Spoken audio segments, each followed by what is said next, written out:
Welcome to the world of sci-fi stories, and don't forget to like, subscribe, and share the channel. Enjoy the listening. They vanished for 30 years. They came back with ships bigger than stars. Human sweet little things, they were new to our alliance. They were uplifted so greatly by us that they didn't know what to do with themselves. They brought funny little sciences with them, things that didn't matter to anyone else but them, of course, basic math and chemistry, biology, physics, all important, but they were excessive about things that genuinely did not need research. They were accepted, though the Alliance accepts all species willing to join.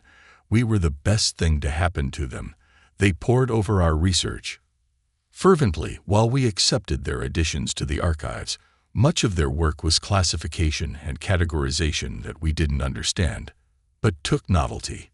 Inhuman researchers were critical to any given research facility, usually 2 of them per room, sometimes 2 of them per experiment. The humans amazed us with their tenacity, creativity, and outrageous suggestions. Their drive to research was amazing. The species appeared young too. They had no adaptations for either defense or offense, save for their intelligence that seemed to be vastly dwarfed by ours. Their creativity, though truly amazing. Humans, the young, new, cute, harmless creatures to the Alliance. That's what we thought, and we were wrong.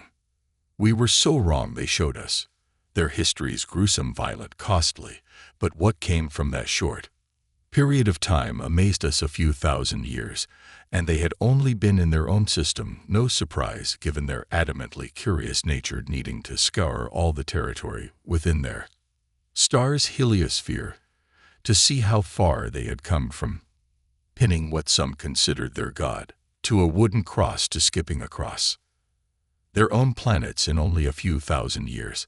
Amazing, that's the only word for it. The only differences between our histories and theirs was that they were faster. Ours were just as gruesome. Slavery, abuse, murder, hatred, annihilation, genocide, torment. But it's over now. None of that would happen again. Not to us, not to them, not to anyone in the Alliance or out of it. Yes, it was true. Some species declined to join, but they wanted to remain on good terms, so we did. There was the one thing it does not get the right to be called a species is exempt. There was one thing we always held: conflict with the null. They were soulless machines that swept through our systems, raising everything and killing everyone. That's part of why we remained on good terms with non-Alliance species outside of the Galactic quadrant. That was the Alliance's territory. They provided us asylum once every century, and we provided them with resources for a desperately low price. But there came a problem. Our analysts had picked up the charge of the swarm. No worries, the null always took 3 decades to arrive once detected. Anyways, plenty of time, only this was bigger. There were more of them. Impossibly more, so many that they would raise the galaxy rather than just our quadrant. This wasn't just more null, this was all of the null. When the humans learned of the null, they asked us why we hadn't killed them.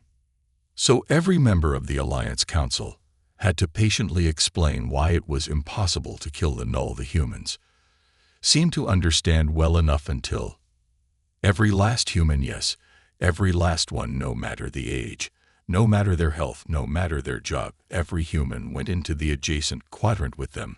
They took enough equipment to begin their own fledgling confederacy, and they were silent for 30 years. We assumed that they had broken, that they fled, ran to hide, not understanding that they were in more danger without us. We prepared our own way. Bitter denial. I admit it was pathetic. All we did was assemble every last warship those in our quadrant could spare and lie in wait for the onslaught sure to ensue sometime in the coming years. We thought it would be honorable to make a last stand. Funny, I think human entertainment rubbed off on us. I often remember the first thing a human ever said to me. Apparently it was the first thing lots of humans said upon first meeting different species. They called me a predator. Species they called others prey. Everyone laughed at the notion that we would compete in such way. We were far beyond those points in our social development that said it was a curious thing There were always exceptions to the rules they set out, and sometimes they changed their minds on whether a species was predator or prey, and they always found a way to provide half hints and non-answers to the question always jokingly aimed at them are humans. Predators or prey, a trivial topic of no necessity. I remembered that the moment we watched the knoll silently glide through the nebulous clouds at the fringes of the galaxy, I remembered the classification criteria to be predator or prey. The only thought in my head was that it didn't matter what criteria we all fit.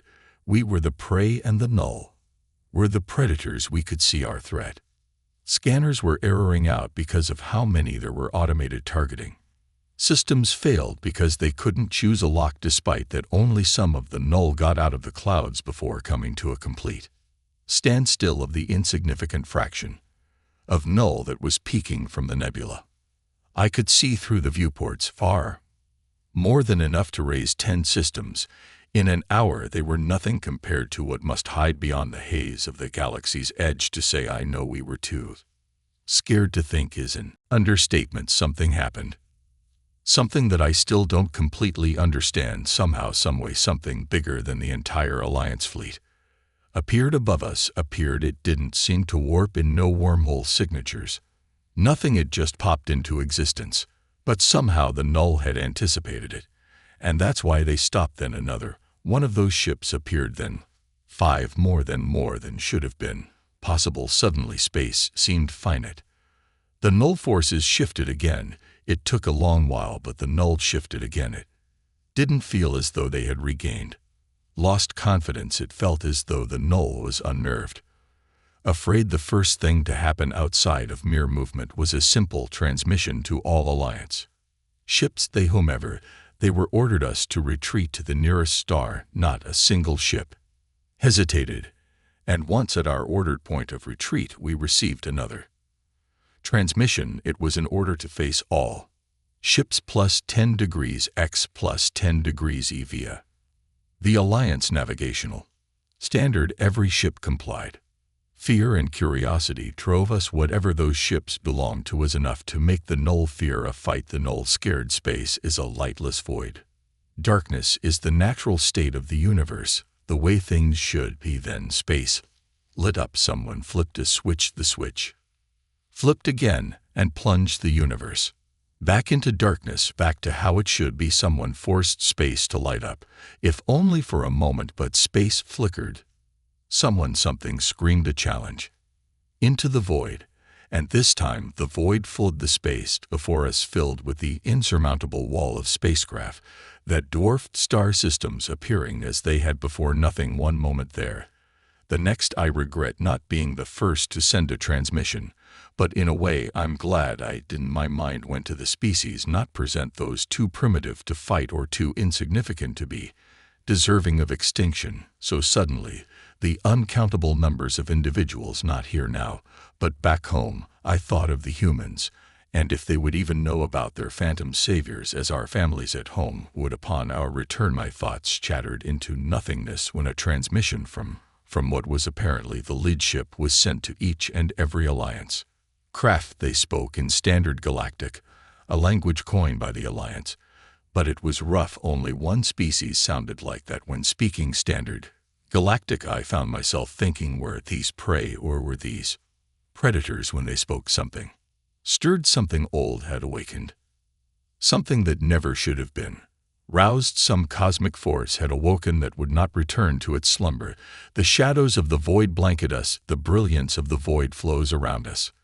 The mystery of the void bends to our will. We are not prey, but we were born with fear. We are not predators, but we were born with hunger. We are the humans. We are born of love. What are we to claim? This if we do not guide the way. What are we to claim? This if we do not protect. What are we to claim? This if we do not love back. We are neither prey nor predator. We are sentinels. We will not start fights, but we will end them. When they spoke, I learned humans were mortal as we were, but they were the first. Undoubtedly, the first unblinking look into the void had been human. The first challenge screamed into the void that was without opposition. Sentinels of the void, sentenced to watch over life As guardians, they were humans.